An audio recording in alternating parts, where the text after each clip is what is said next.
Sarah and I unwittingly appear like we're in the same cabaret today.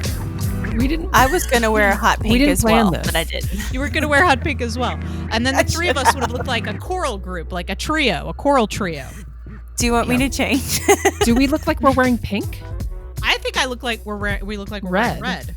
No, you're wearing red. You look like red. I'm just saying it would have been like similar. So yes, it would have been all in the same shades. Yeah, totally. Yeah. So I was obviously Sarah and I wanted to be festive, and so we both wore not just the same color. So those of you who are listening to the podcast audio version, there's a vidcast if you want to go check us out on YouTube, on Critical Crop Top's YouTube channel. So just look for Critical Crop Top on YouTube, and there's a vidcast of Feminine Mistake podcast. Anyway, we are not just wearing the same color, red, but also these sort of puffed Puffy sleeves. Shoulders. Puffy We've got sleeves. like puffed sleeves here. So it looks like we were like, I don't know. I think if it was like an Us Weekly and who wore it better, I'd have to say Sarah, because she's got the bow and the lips and the eyes. You have lips. You have eyes. I have lips and eyes. No, you have the red lips. We both have the red lips. True. We do have the red lips. But Sarah, your makeup is flawless. Thank you. It's up close. It's not. It's very like yikes. It's not though. Over here, it's fine. But on camera, it's not yikes. On camera, it's fine. It's yes. festive it's festive as hell. And Julie, you're looking lovely and relaxed in your home office. That's what it looks like. Thank you. You're welcome. I like the puff sleeves. I just got this at Target, I didn't buy anything for Black Friday. Usually I do like a big online Black Friday thing. And I think I got it all out of my system before all the deals, because I went on like a Target spree. Oh my gosh. You did? I shopped. Did you buy more clothes, Sarah? No, hold on. More clothes? Hold on. So before, like maybe like 2 weeks before Black Friday, I did get more clothes. But they didn't arrive until Black Friday. So it was as if I had gone shopping on Black Friday, because clothes came to my house. They came to your house and you got to unwrap them, and you did like a montage in your bedroom. I did. A makeover montage. Sarah, Julie, did you do any Black Friday shopping this weekend? No, I didn't do it this year. Not because I didn't want to, but I just didn't. Sorry. You just didn't. Got it. Yeah. I mean, I don't know. It's, I shouldn't have. It's a weird year. I need to save. No, people need to sell their things. They need, it's just okay. It's true. People need to sell their things. And it's been a bad year, and they need Black Friday to sell a lot of, I think they've waited a long time to have these deals. And sorry, I didn't interrupt. No, absolutely. Please. I mean, and we all need a little shopping therapy, do we not? I don't know. My sister and I usually sit. The thing is, I don't go into the store anymore because I feel shitty about people working in the store on Black Friday. It sucks. But somehow I feel like absolved if I do all my shopping online on Black Friday. So that's what I usually do. But I didn't even do that this year. Yeah, I did. Did you ever read Anne of Green Gables? Oh, yes. I did, yes. You made me think of it with your the puff sleeves. Like Anne always wanted the puff sleeves, but her like, what was her name? Morella? Yeah, I believe it was Morella. She would never do it because she said it was like it was like so much material wasted, and then she finally got the puffy sleeve dress because didn't Matthew buy it for her? You just made me think of that. Yes, doesn't he buy her the dress? It's for some really big deal event. I haven't read it so long. You just made me think. That's a good one. That's a good one. Gosh, I remember the mini series more than I do the book, because I read the book, but I think the mini series stuck with me a lot more. Yeah, I didn't watch anything. That. Maybe we should do a little Anne of Green Gables sometime on the show, Sarah. Sure. Is it a show or is it a film? It's a film, but I think all of it, hasn't it? It's a lot. Like the one I'm thinking of with who I think classic Anne, my Anne Shirley. I think it's like 4 episodes, so it's like it'd be like a megathon, Sarah does not look into it. No, I like mini series, like the mini series of Pride and Prejudice with Colin Firth is the best. I've never seen it, Yes. Sarah, but I think Oh my I'm ready to God. be indoctrinated. Oh my gosh, it's so. Julie, have you seen it? It's wonderful. the first miniseries I ever binged, but it was Oh, on yeah. VHS tapes Oh, at my yeah. mom's house. VHS. Julie, if we ever do the Pride and Prejudice I was like, put miniseries, the next one in. will you come on? Yes. Will you come back on the show and discuss it with Yes. us if we? Oh, totally. Please, Julie, I would love it. Okay, it's settled. yes. That's for 2021. We've already set it up. Yeah. I would love that. Definitely. Thank you. Welcome to the Feminine Mistake Podcast. I'm one of your hosts, Nicole. I'm your other host, Sarah. And today on the show, as you may have heard, we have our very special guest, actress, photographer, and audiobook narrator, Julie Jones Ivey. Hi. Welcome, Julie. Hello. Welcome her. Hi. She writes too, and she's Luscious- really good. Yeah, she's also a writer. Thank you. It's like you do so many things. She's I a can't model. cram them all into sentence. That's true. There's I can't cram all these things into one sentence. Yeah. Thank you, Sarah. Yeah, thank you. We're very happy to have Julie on the show. This our last guest of 2020. Ever. Just kidding. Don't tell people that. That's what we did to them Yes, I know. in December of 2018. We were like, surprise! It's the last episode of the Feminine. No, we were going to continue in 2021. We're not going anywhere. But Julie is the last. Actually, Julie, you were our December guest in season 2. Julie was our last guest of December 2017 when we did Steel Magnolias. Oh my gosh. It's been 3 years. Oh my gosh. That's crazy. Ages ago. That's right. That was so ages long ago. Yeah. Before So in times. season 2, Julie was our guest for that show, and here she has returned to talk with us about 3 years later. like any good sequel. I'm back. Julie has returned, and we are going to be talking about this month. It's a holiday movie. We're talking about Happiest Season On Hulu. on Hulu, a new movie. We're talking about a new movie. But before we get into that, what has everybody been watching? Anybody got anything they want to talk about that they've been watching that you want to chat about for a sec? No. Oh, let's go. I do not want to Julie. chat. No. Julie, kidding. what have you been I know. watching? Just I kidding, know you're Julie. I know you're a big Outlander fan. Ooh. Yeah, I really was, but it's I still like it, but I feel like that first season was where it was at. You know what I mean? Yeah. The first season. So I haven't should read watch the books, first but they have a season and then- huge fan base. Oh, okay. No, okay. they're all good. It's Okay. just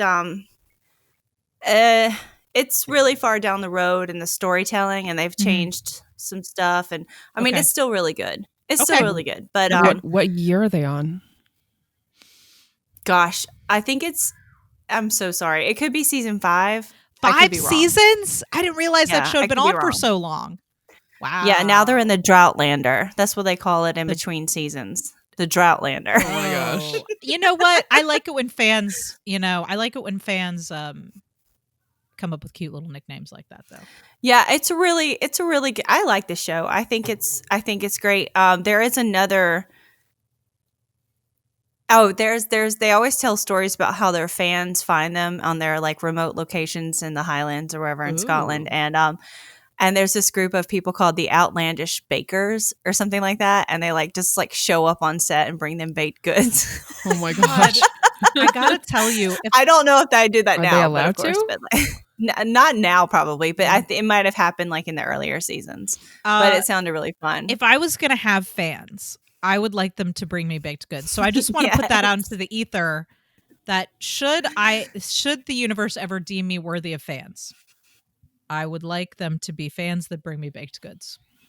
Yes, For sure. I watched Killing Eve, the first and second season. I haven't seen me the third too. season yet, but it's so good. Yeah. Actually, really I watched good. the first season, but not I started season 2, but I was just like, it's good, but it's shows that are too good to sustain. You're just everything is so intense. It's not going to and get any so, better. It just That would- sucks you in. Well, I'm just saying I don't want to be Okay. sucked in right now. Oh, It's just Oh, you're you're not ready for that kind of commitment. it's a commitment. It's You want a casual show. You want I a want casual show. Casual. A casual show. No I watched The strings. Unicorn.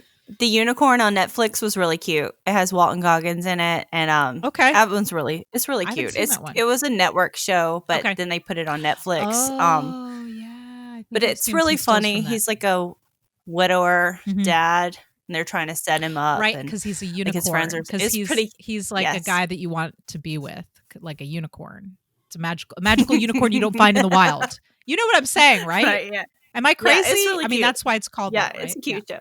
Yes. What have y'all been watching? Mandalorian, I know. Julie, Nicole. are we psychically linked? Because that's what I was going to say that I've been watching is The Mandalorian. so good. Yeah, it's time for me to begin my yearly rewatch of Star Wars, which came early this year because of the pandemic. So it's only been a couple of months since I've watched all of the Star Wars movies. But so I recently watched I decided to go a little out. I decided to go a little crazy this year. I decided to get a little wild. And I instead of watching in release order, which is how I usually watch it, which would be 4, 5, and 6, followed by the prequels, and then of course the sequels and the side stories or whatever.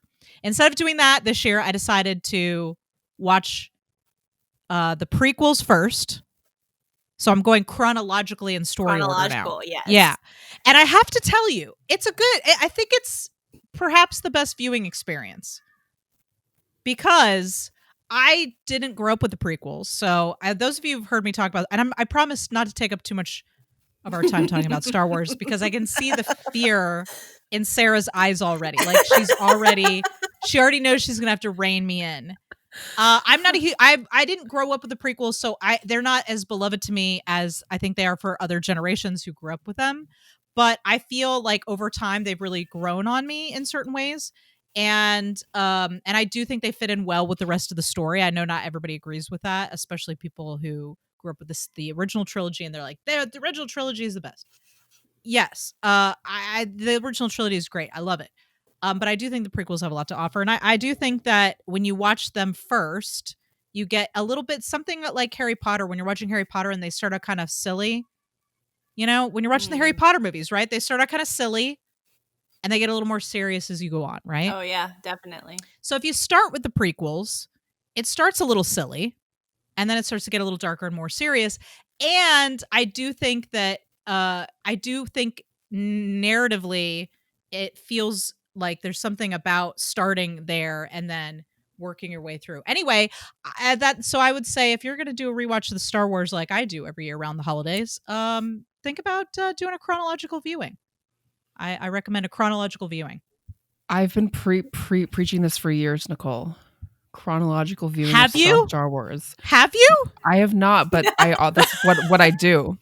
No, I'm serious. Like that's what I've always done. Because so are you a prequels person, or I feel like we should have talked about this, but I'm not sure if I know how you identify. How do you not? Well, I mean, I don't know that we've ever really talked about the prequels. It's like a taboo subject, maybe between us. No, I don't care for them. Okay. No, okay. And actually, the prequels, the first one came out maybe like 2 years after I first saw the first Star Wars film. So I saw them around like. Oh, wait, you saw them in the theater for the first time. In the theater. That we have talked about this. Okay. Yes. However, I also saw the original trilogy in the theater because that's what I mean. Around the time. That's what I mean. Yeah.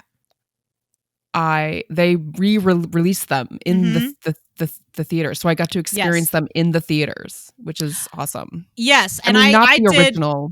Right. I went to see them in the theater as well, but of course it was not my first time seeing them. Yeah. I just went to see them in the theater. But also, of course, I saw the prequels. Yeah. I remember actually seeing Revenge of the Sith like a bunch of times because I did like that one. I thought that was an enjoyable movie-going experience. I did of the prequels at the time.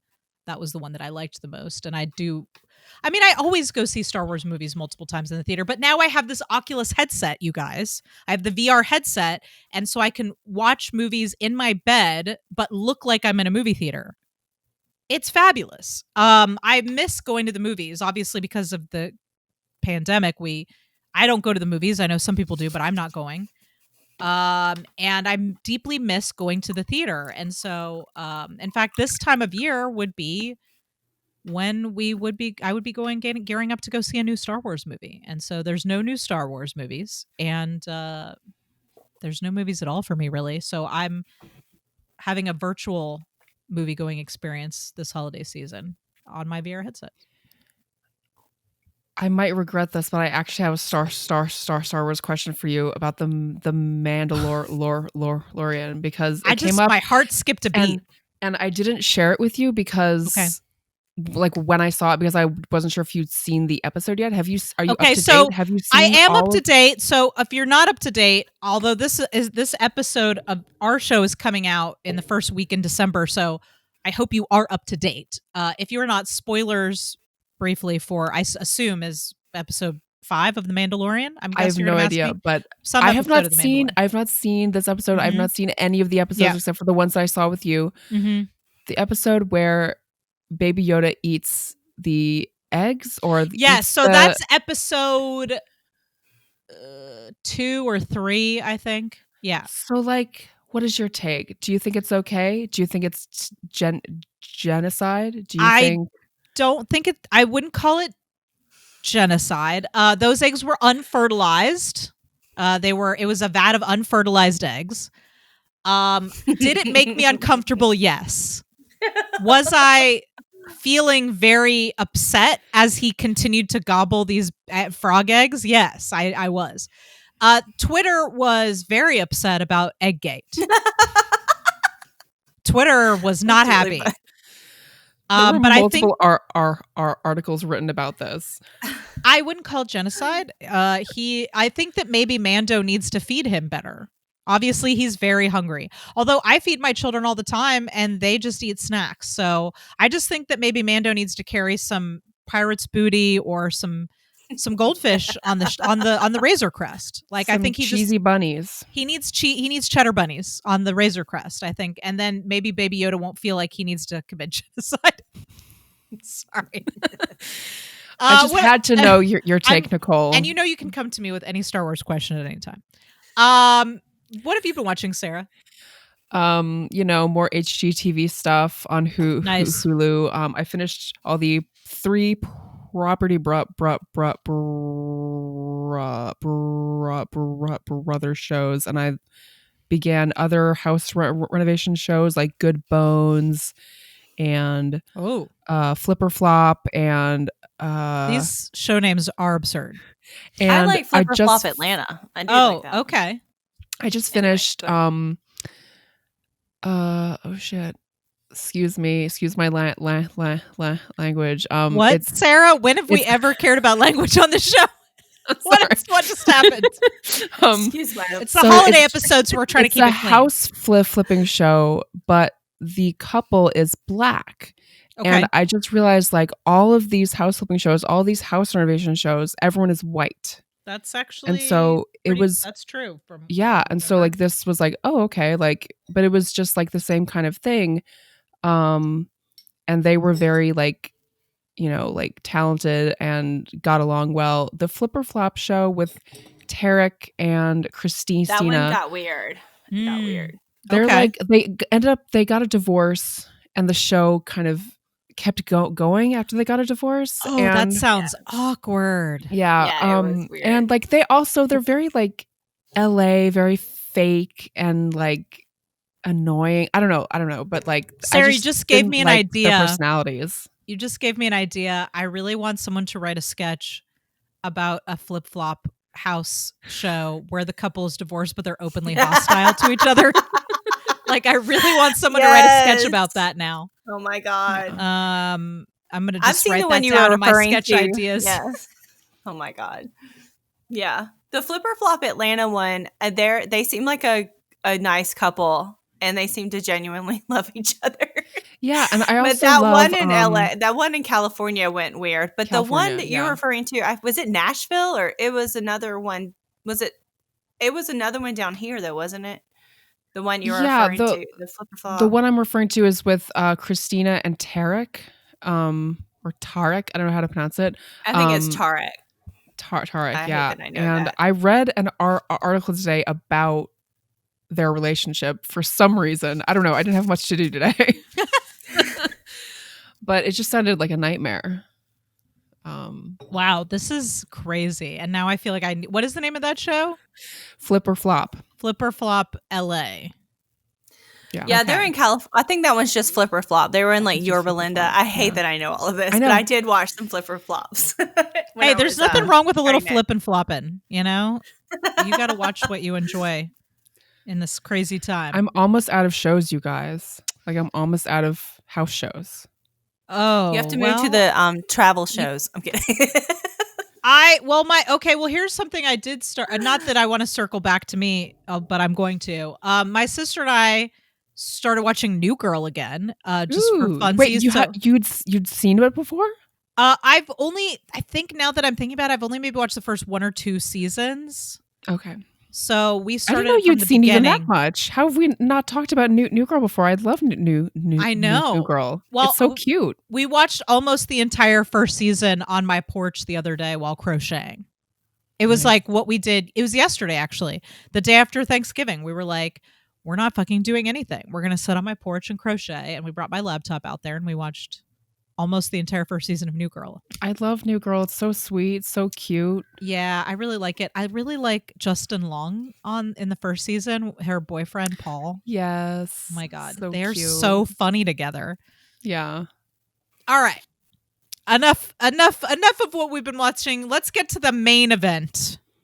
What we had to watch.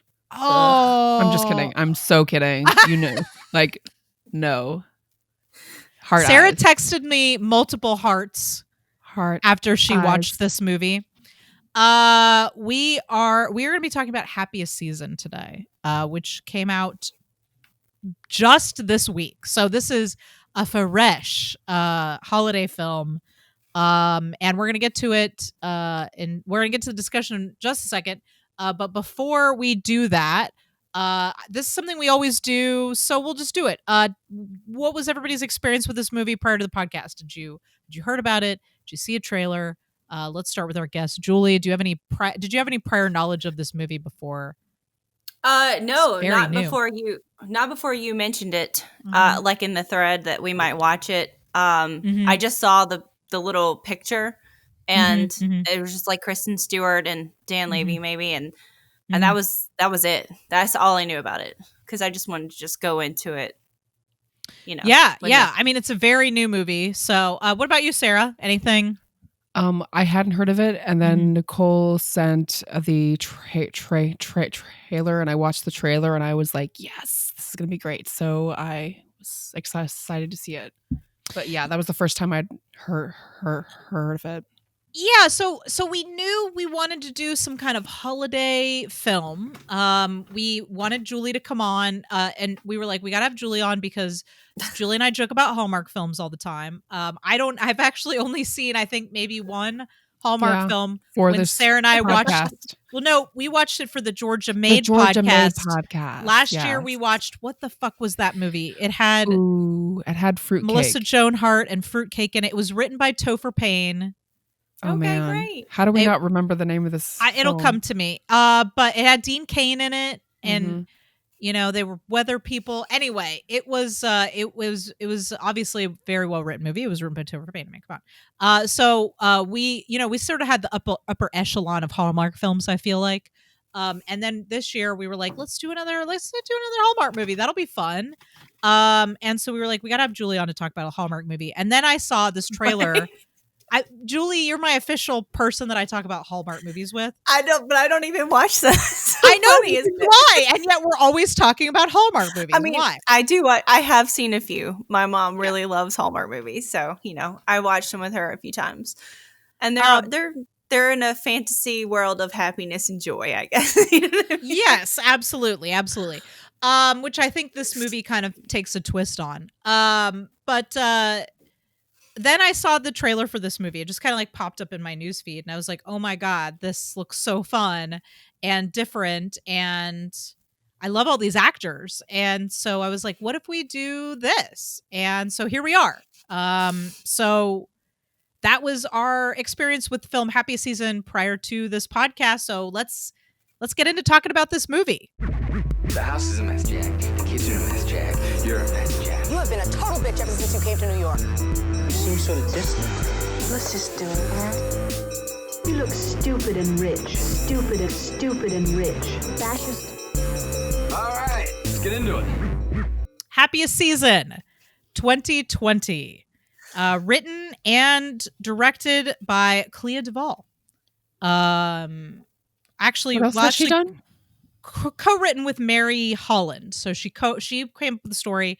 Apparently, it was autobiographical. It was an autobiographical story in the sense, I don't know how close it was to the details of her own life, but I did read that she wanted a story that reflected her own experience. And so she came up with the story and then co-wrote it with Mary Holland. And then directed it. As far as you guys would probably know Clea more as a actor. She's been in a lot of stuff over the years. I think she has 80-something credits on IMDb. I think she's been acting since she was a kid. Like, I remember her being in Girl Interrupted. She was on American Horror Story season 2. She was in, she's been in a ton of stuff.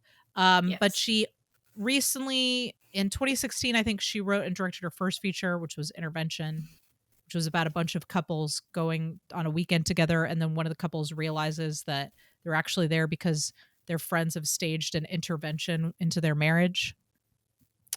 And then she's directed a couple episodes of TV, and then this Happiest Season. Is she related to Shelley DuVall by any chance? I don't think so, but I don't know for sure. I'll have to look that up. If any of our listeners know, tweeted us at FemMistakePod. Is Clea DuVall related to Shelley DuVall? We don't know. We are not big on research around here at the Feminine Mistake Podcast. We don't lift a finger. We do not. Do not. I looked up who directed this movie. That's the extent of my research. So let's just dive right in. So what makes this movie unique is that it is a love story about Christmas. But it is a queer love story. So it's not just your heteronormative, like, girl goes to small town and runs into her high school boyfriend. This movie kind of turns that on its head. Yeah. And so I think we should, sort of get this out of the way, that we are 3 straight ladies talking about a queer story. And I wanted to do this movie because I thought it looked great, and that, queer love stories are love stories. And I was really excited to see something like this on what I would consider to be a mainstream network, especially now that we're living in this age where network like ABC, NBC, who fucking cares? Like, Hulu is a major network. They put out this movie, and I thought it looked really great, and I was not disappointed. Yeah, no, for sure. Yeah, I think that they did a great job, and it was told very honestly and without any kind of like poking fun or from an outside perspective. It felt like it was a very like internal perspective, and seeing that it was actually based on a true story. The person who wrote it or at least had that someone experience. Who feels like that's their experience. Yes, so it was told from that perspective. And I agree. You can definitely feel that there's an authenticity to the emotion, and that it's not someone who's like, I've got an idea. What if we did this? Yeah. It's somebody who's genuinely telling something that means something to them. And I think that is one of the big strengths of this movie. All right, so let's like get into it. What you got on your list there, Sarah? Well, I love how it begins with this like these paintings of these two women who meet, and they show the dates, and like, so they met on December 18th, and then a year goes by and they have a relationship, and then it ends on the same day the next year, present day. And the paintings were a little weird though. I was like, has the person who drew these paintings seen Kristen Stewart's face before? Because it looked it did not look like her at all. I thought it did. You thought so? I was like, I thought it looked more like Mackenzie. I feel like they had a more grasp on Mackenzie. It was like if I was Kristen Stewart, I'd be like, "Oh, that's me?" Okay, all right, okay, That's me. all right.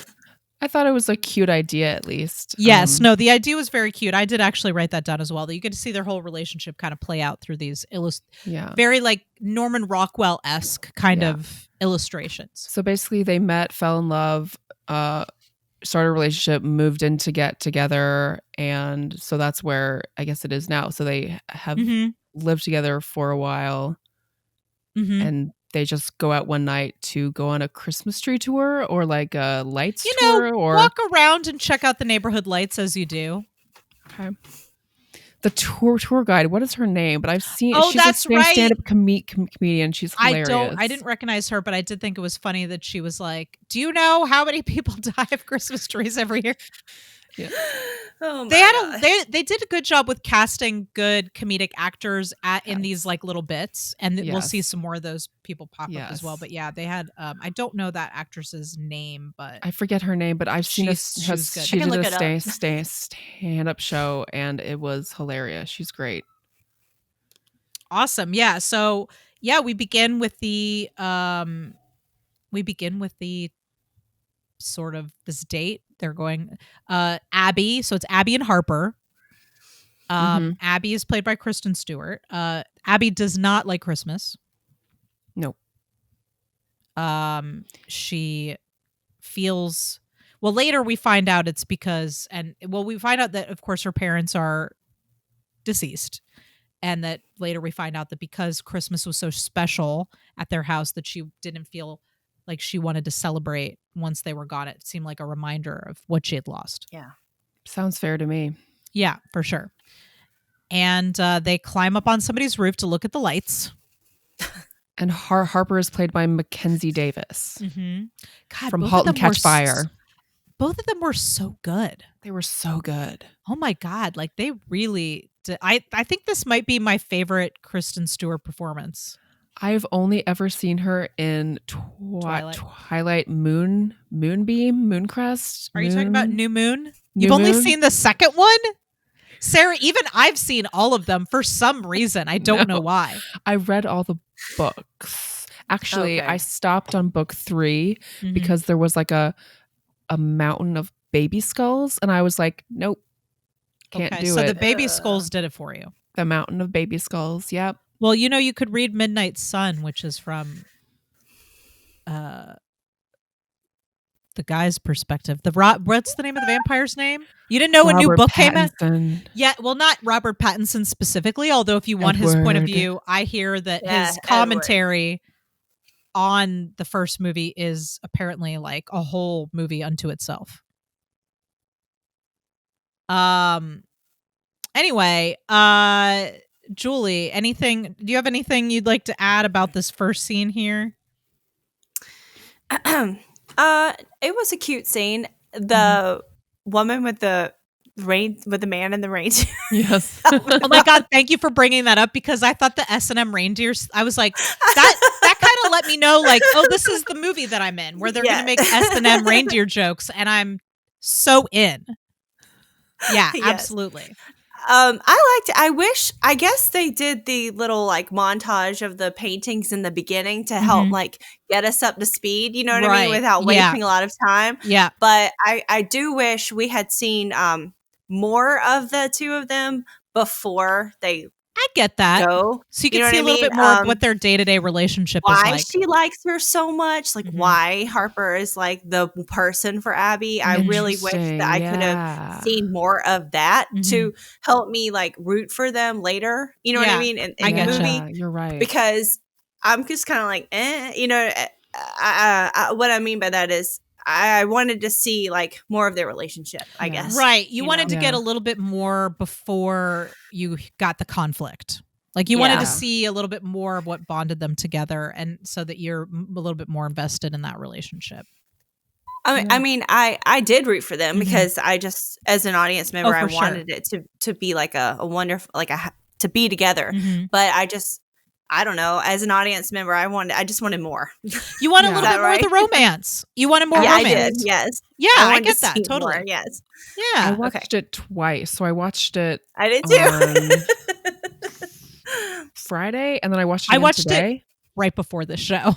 So I Thanksgiving was watched a little it cray. again today, and I noticed was. how not Mackenzie, I'm sorry. Harper was the one who got her to climb on the roof and be like daring and like brave and Yes. stuff. And then Mhm. so I saw it again today, and I was like, oh well, in the rest of the movie, she's not brave and she's not daring, and she really like hides herself and holds herself back. And so that was like an interesting like, and so I think that does what that scene did is it shows, oh, like she likes Harper because she's very brave and adventurous and bold and spontaneous.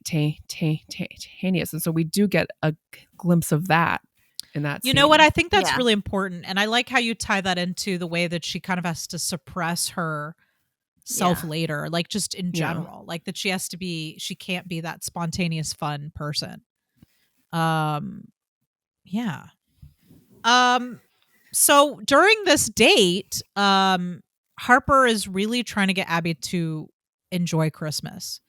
And they get up on the roof, they look at the lights, and they're like, it's very romantic. And then she just kind of like spontaneously invites Abby to join her family for Christmas. Mm-hmm. But then the next morning, she seems like maybe a little hesitant about that. But Yeah, Abby's so definitely. excited about it. Yeah. So the first thing I have on my list, because this is the first thing that I really felt like I needed to write down, is, well, I guess besides Dan Levy's character, which I feel like we'll get to, like I could just go on and on and on about him.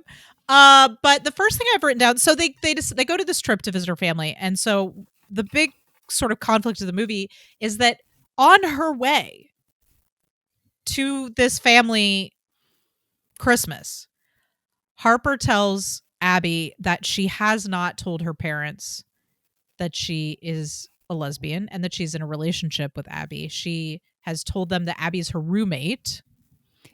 Even though she had told her in I know, that July makes or it something. worse. And I was like, wait, She can we go back to that? How you lied to me? Like, so here's what I want to, this is my first thing that I want to ask you guys. So, or like, it's just forgetting about how Abby reacts for a second. How would you react, or how would you feel if you were in Abby's position? You're with the person you love. You want to propose to them.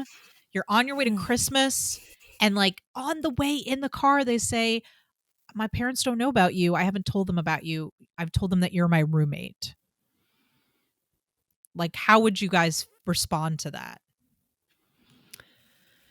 Like, obviously, we know there's this whole thing going on with like coming out, and that is a whole big part of the movie, and that's we see the context of that, but just emotionally, I feel like, how would you feel if you were in that, if you're the person you love put you in that position?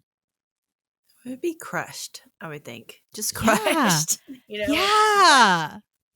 I don't think I'd be crushed. I think I'd be like, well, we need to change that. Like, right now. I mean, like, I think that if I were with someone, I would understand his perspective on that and kind of be willing to forgive that if there was like a good reason, or if he had like emotional issues, or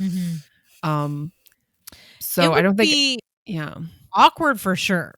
But the movie, I think, and I think we'll get into this in some later scenes, but I think the movie does a really great job of illustrating why, like, what led Harper to believe that she has to do that. Yeah. Like, I think the movie does a good job of showing why that is something she feels like she needs to do, and why other people might put themselves. Now, why she chooses to do that and then bring her anyway, after telling her that she's already told her family that they know that she's in a relationship with a woman, that's hard. I definitely felt in the moment watching Abby that I was like, I don't know if I'm a big enough person that I would have been like, I can't go with you then. I can't go I can't pretend. I can spend this whole weekend pretending that I'm not in love with you. You know, like I think that would be hard for me. But I'm kind of a jealous, possessive cunt. So I don't know. No, you're I not. don't know if I would have been like, turn this Honda Civic around and drop me off at home. I'm not gonna do this. You know, I'm Oh my jealous gosh. and possessive as well, but I think I could play along if it meant that if I didn't, it would hurt him. I'm a real pot stirrer.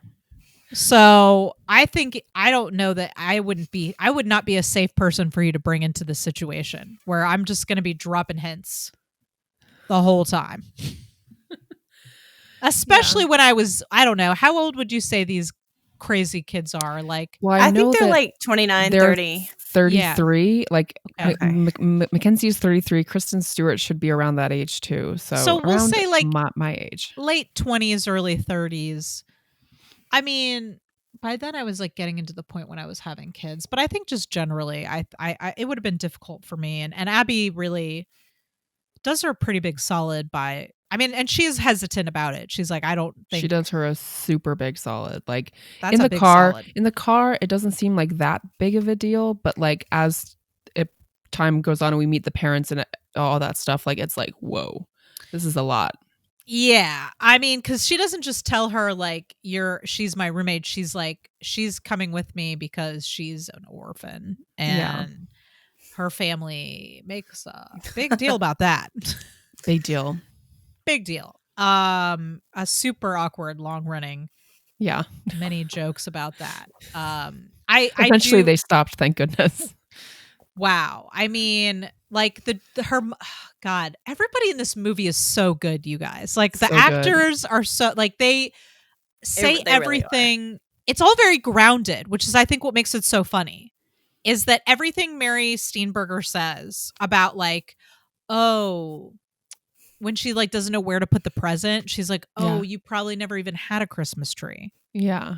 And it's like, she's like, or like when she says at the orphanage, and she's like, well, actually I was 19 when my parents died. And she's like, oh, so you were one of the lucky ones. Yeah. And she's like, well,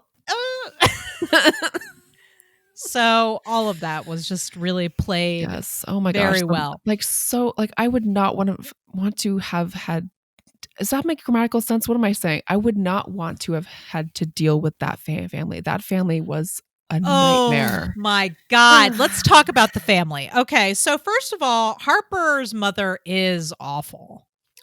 Awful. She is type A, only cares about appearances. Like she is microaggressions, passive aggressive comments, like, you know, uptight, judgmental, nosy, and Mary Steenburgen plays her so well. Controlling. Yeah. The whole family is very fake. Like everything is about appearances, except for Jane. Yeah, Jane's cool. Yeah, they're like, Jane, the only reason Jane's okay is because we gave up on her because she wouldn't quit biting people in preschool. I was like, oh my God, that's my third child, Elliot. That's literally how we gave up on him. He wouldn't stop biting people in preschool. And I guess at least he'll turn out fine, apparently. A little weird, but we like him weird. No, it's the only reason Jane turned out fine is because they're such bad parents that having less of them in her life was good for her. Exactly. Yeah. So Harper's mother is doing this Instagram account thing for Harper's dad, who is running for mayor. Victor Garber. Ted. So the interesting thing is they never mention the political affiliation of this family. Yeah. Did you guys notice that? I did notice that, but they often do that in films where they don't want to lose half of the audience. So they have like a political thing, but they don't show what side it's on. So, but we all know which side it is, right? Don't we? Don't we though? I mean, You I think it could be guess. either one? I mean, in a way, I get why they do it that way. I totally get it. But I also feel like there's something a little cowardly about it to me because this screams like a conservative family to me. It does. Not that I don't think a liberal candidate can be a snotty, stuck-up, rich, privileged family. Absolutely, they can. But there's something about their attitude about the world at large that screamed conservative to me.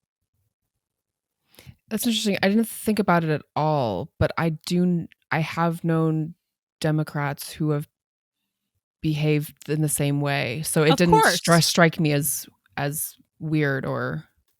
I think it's more their attitude toward, well, In the end, they don't, it turns out that it's, I mean, I don't want to get to the end, but. sure. Yeah. Sure. I guess when you put it that way, I can totally understand why they wouldn't pick a political. But in effect, what they're saying is that all sides are the same, don't you think? Like it doesn't matter what the political affiliation is because all rich white politicians are the same way. Is that not what they're saying? I didn't get that. I think that they're not These are all your the country. same. These are your country club privileged, waspy people. That's what they are, right? Yeah. I think that definitely it depends on what, like for example, states where there are like blue states Mm-hmm. have that same type of person, except they're on the Democratic side. We just happen to live in a state where those types of people are conservative. Okay, that's fair. I guess it was more my thing about like if their dad was running for mayor but he was a Democratic candidate, would they be as concerned about their daughter coming out as gay? That's all I'm wondering. Yeah, I don't know. I don't know. Or in that case, would that be something they try to use to their advantage? Yeah. Which is its own kind of bad. You know what I mean? Yeah. To use your daughter as a political tool, also wrong. But I'm just wondering, like, I don't know. That's, I think, why they felt like they were more on the conservative side to me. Yeah. Well, it's kind of strange too, because I feel like nowadays that kind of stuff is so mainstream that I feel like people on the right are more accepting of homosexuality than they used to be. Except for their political platform. Their political platform, yeah. The GOP's political platform literally is to get the Supreme Court to overturn the right to LGBTQ. Yeah. I mean, in the political platform. Yeah. And I didn't mean to veer off into politics, but for me, it was like something I was thinking about during the movie, and that I kept thinking about. So I don't know if anybody else has any thoughts on that. Well, I was wondering, like, for so many people who seem to be like against the idea that people, or call it like a lifestyle choice or whatever, like they seem to have some kind of like religious thing involved in that mindset. Sure. But they didn't really mention that too much in this movie. That's true. So I was like, what is your problem with it? You know what I mean? Like, what's your problem? It's kind of come across people who have nothing to do with religion. They just find it. They just don't sure like it. But I do think you're bringing up a good point, Julie, which is that it is often tied to some religious belief, and they, again, much like politics, they left. Even though this is a movie about Christmas, the religious aspect was left out of it. We didn't see them go to church. There wasn't any talk about that. So that was all kind of taken out of the movie, which again, I can understand from a standpoint of like, we're trying to make sure that everyone who watches this movie doesn't feel like this movie isn't for them because they don't fit into some kind of category. I guess they're, I don't know. Although it is a risk in itself, creating a movie, a Christmas movie about coming out, like that in itself is something that some people are just going to go, I won't watch that. You know what I mean? One thing I am kind of, So I guess they put it like in a vacuum or something, because we don't have the political aspect, we don't have Exactly. the religious aspect. Mhm. So I think maybe the filmmakers did that because then it could just be like more universal. Therefore, like we could put our own people who are watching can kind of like all, like you're saying, all relate to it. But that way it's not like, oh, well, that's because those people are like that. It could be. That's I don't know, am I true. making sense? Like, No, it is. I mean, what it does is it puts the focus on the relationships more than the ideology. So then it becomes about a family who's trying to keep up appearances about their family being a certain way. And then it's so we can't quickly label it, Right. So we That's don't what I'm have an saying. ideology to hang the hat on. Exactly. Right. Yeah. You're right. Yeah. Which I think the relationships I think is what makes this movie special. And I feel like this movie took more care with developing these relationships than most movies do. Yeah. Especially Christmas movies. Between the sisters and the parents and Abby and I mean, we haven't gotten to Riley. I mean, relationships and with John the people she grew up with and Connor and all these people that are kind of stock characters in a Christmas movie all had a lot more depth and layers to them than I think most other movies give them, which is real commendable on the part of this film. Anything else to say about the family? We didn't even talk about Allison Brie. Oh, Allison We talked Brie. about Jane. I just want to say Jane is my favorite member of the family. Yeah, she's my favorite too. I wish they had more Jane in it too. Yes. I want to watch a whole movie about Jane. I want a spin-off with Jane.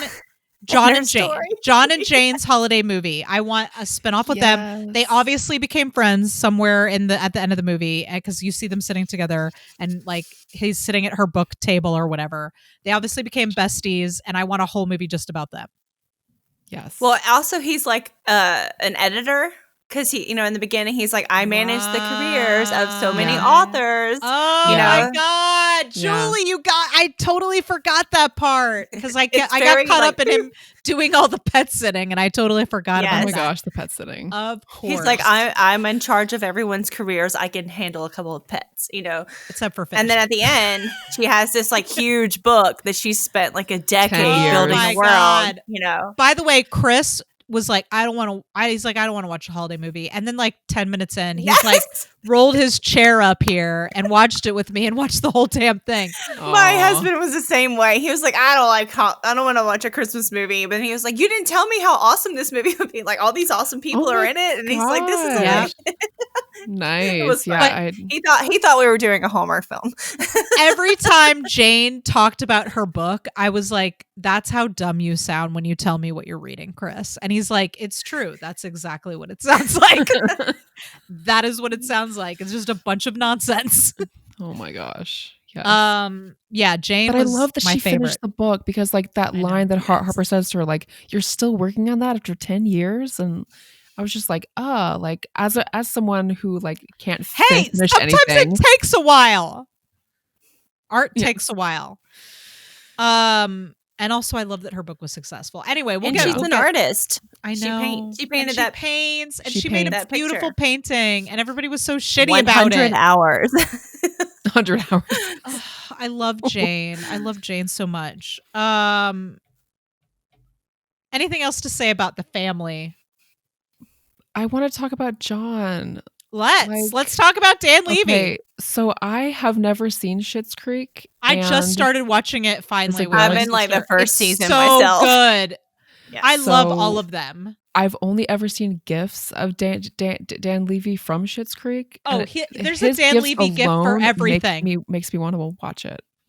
Dan Levy and Aubrey Plaza are in a competition for who can steal this movie faster. Aubrey Plaza, yes.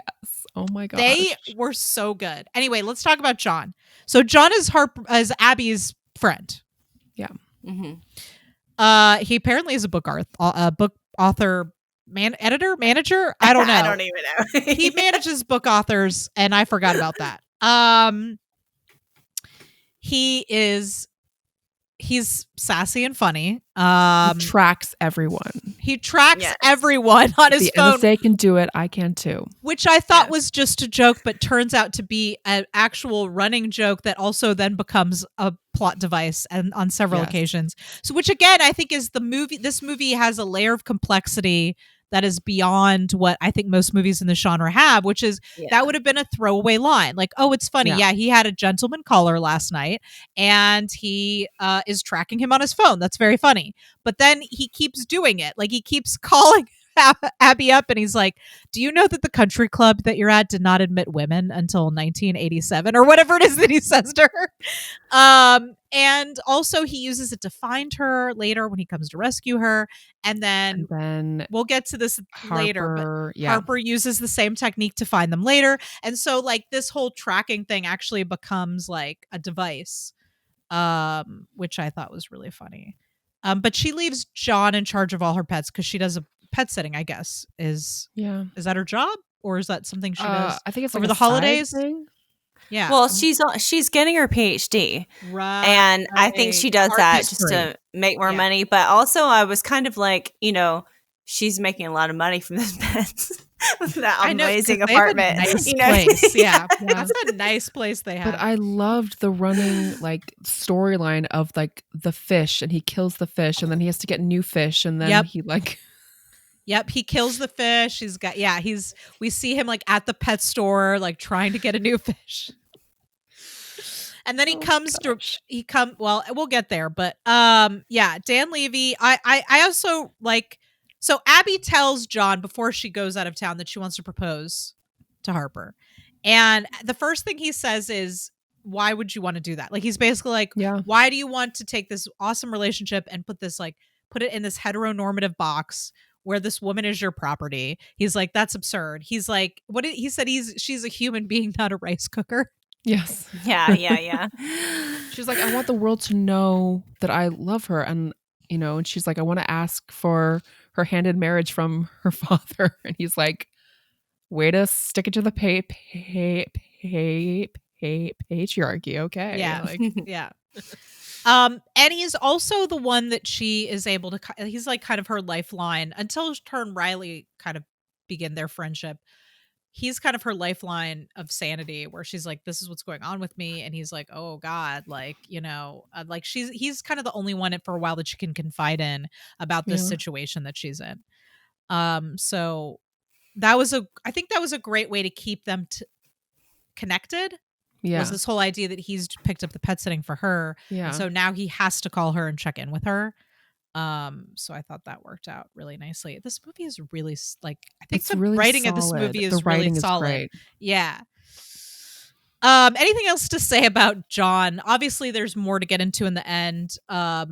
He's got a really great Oscar on speech there at the end that we've got to talk about. Yes. Which was, and I'm not saying that in a jokey way. Like, he genuinely, like, I know this is a movie that is probably not going to be up for an Oscar, but somebody should give him an Oscar for that fucking monologue.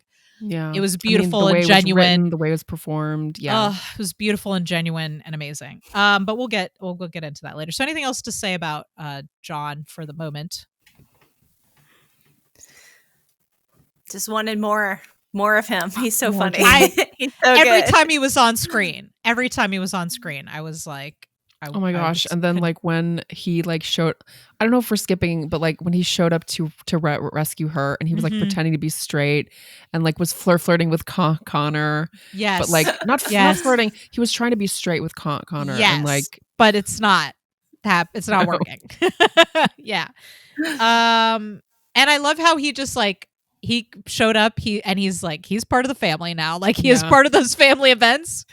And he just kind of got folded in, and I didn't mean that to be a Schitt's Creek joke. I remember, that Schitt's Creek where you folded the cheese. Anyway, somebody out there who watches Schitt's Creek knows what I'm talking about.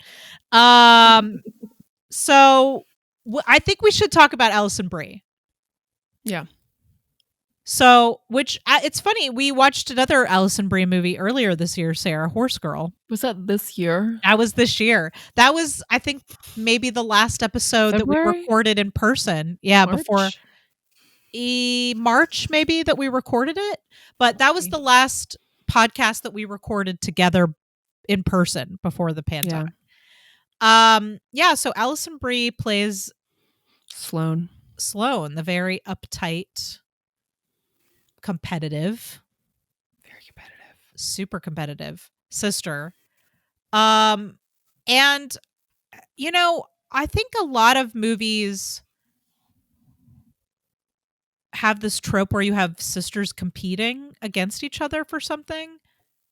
And in this case, I think they did a really good job of making it about like the problem with this family is that the kids have to compete for affection and love and acceptance. And that was, I think, a different take. It wasn't just about like, you're prettier than me or you have more trophies than me. It was like these kids felt like they had to win the prize of their parents' love. And that's really powerful and sad. And I think really fueled the conflict between them very well. Yeah. Also, she has two very, very naughty children. Devious. Very naughty. They're bored though. They didn't have any kids to play with. Yeah. So they Well, had also to do their a little parents light are, shoplifting. unhappily together. They haven't divorced yet. That's who knows true. what that home life was like. You know what I mean? That's true. They're putting on a front of being happy together when really, it's funny. Chris is weirdly insightful when we watch movies, and he kind of called a lot of things that didn't come to pass. But one of the things he thought that there was something going on with the Alison Brie and her husband, whose name I can't remember, right away. Like he's like, oh, there's something about them. Like he expected that the husband was having an affair or something. Like he's like, there's something going on with them. Wow. And way earlier in the movie than I saw it. And so as it turns out, of course, that they're separated and he's in a relationship with someone else and they're trying to hide it from the family because they haven't told the family that they're separating yet. But why do something in the house in a utility closet? Like, why? It's so risky. Well, it seems like a lot of people have secret. I think the closet, I don't want to get too symbol-y here, but the closet is a place where people hide their secrets. And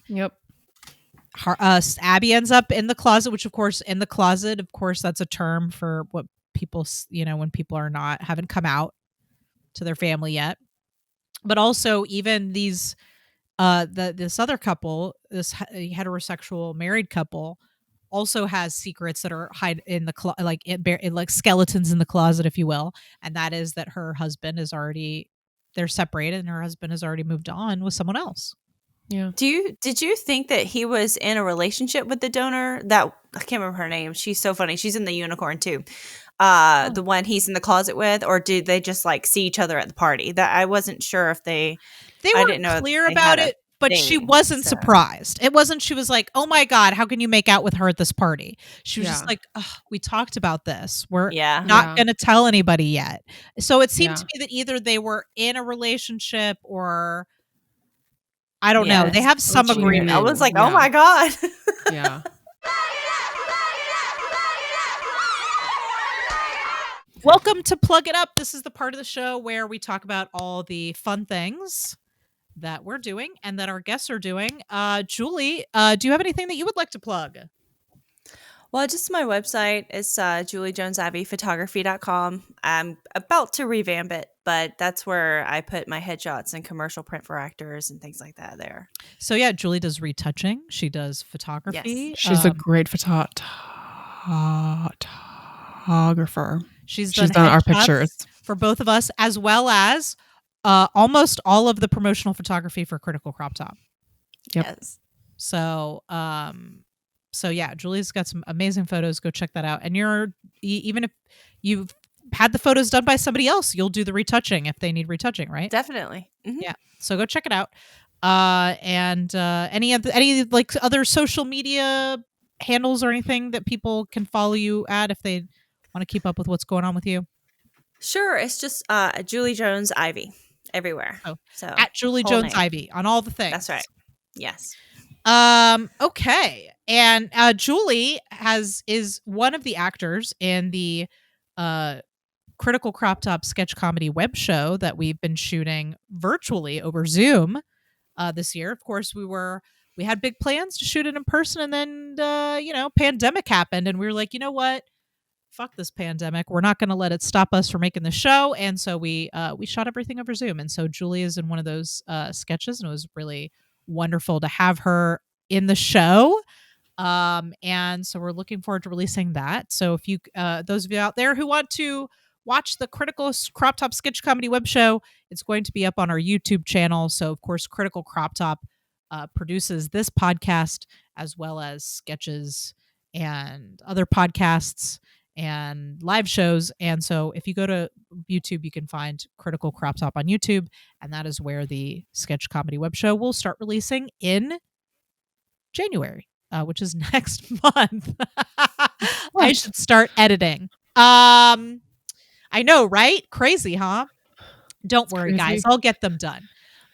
So of course you can follow Critical Crop Top on Facebook, Twitter, Instagram at Critical Crop Top. And Sarah, of course, and myself also involved in that, writing and directing sketches as well. Also, I would like to plug our other podcast, the Adam and Andy podcast.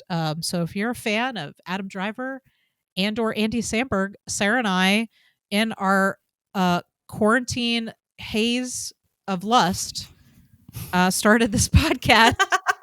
The lusty haze. So you can listen to that nonsense. The Adam and Andy podcast, it is on all Spotify and all those things.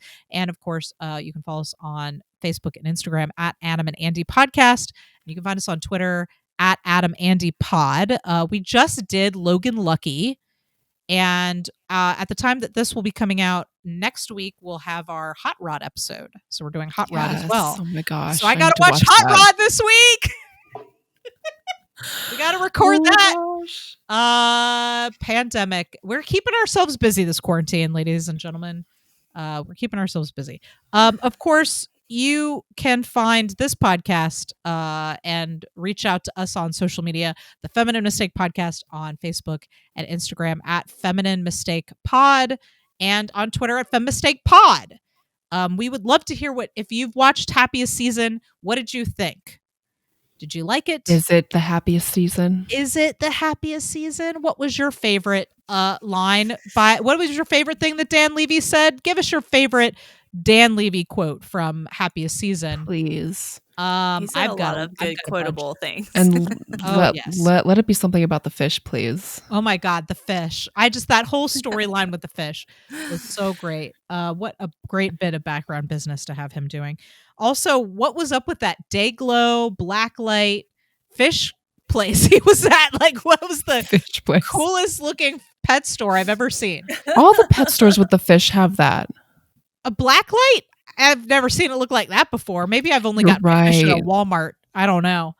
But anyway, please reach out to us. We'd love to hear from you. And if you happen to like the show, if you wouldn't mind leaving us a review.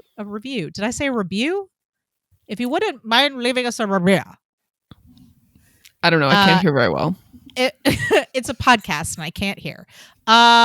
If you wouldn't mind leaving us a review. I did it again. I'm so drunk. I'm just kidding. I'm just drinking tea. I don't have any excuse. I'm drinking too much eggnog. I'm not even going to I remember eggnog. Again. Eggnog is disgusting, you guys. We all need to just accept it. No, if I still drank dairy and if I still drank sugar, I would have eggnog right now. You know you can have non-dairy eggnog. But it's sweet. It's sweet. Yep, I need fake sugar. Eggnog. Oh. That sounds revolting to me. Julie, thank you for being on the show. Fake sugar. Yes, thank you. Thank you for being on the show. It has been a delight to have you. Of course, this is part 1 of our discussion of Happiest season. So come back next week when it's still going to be the happiest season. It's the happiest season all month long, you guys. That's true. And you know what I won't be drinking is fucking eggnog. Fucking disgusting.